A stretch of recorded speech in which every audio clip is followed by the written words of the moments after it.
But Sheikh, I had a question. Yes. If Allah created the world, then who created Allah Subhana WataAllah? Okay, that's all right. That's actually a very interesting question. But before I think we answer that question, we should first know who Allah Subhanahu WataAllah truly is. Well, isn't Allah the one who created everything? And wasn't He here before everything else? That's right, Bilal. Allah is al-awwal, the first. That means there was nothing before Him.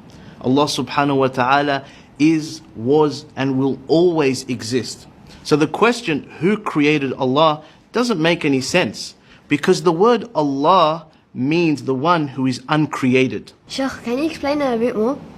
Okay, Muhammad, can you come to the front, please?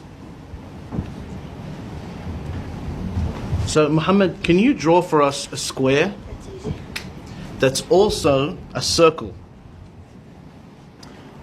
That doesn't make any sense. It's either a square or a circle. That's exactly right. Thank you, Muhammad. You can go to your seat now. So, asking the question, who created Allah, is like asking somebody to draw you a squared circle. It just doesn't make any sense. I get it now, Sheikh.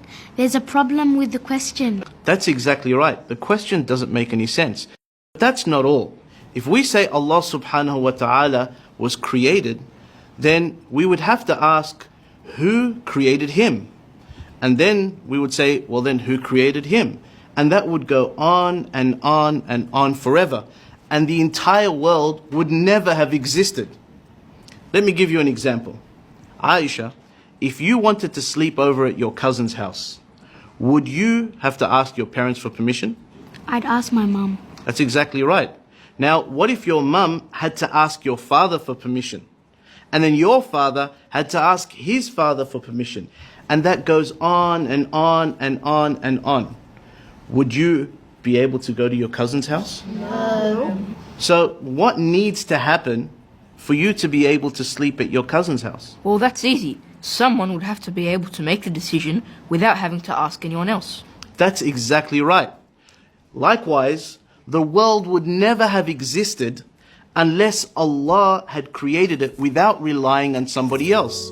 For if He had to rely on somebody else, this world would never have existed.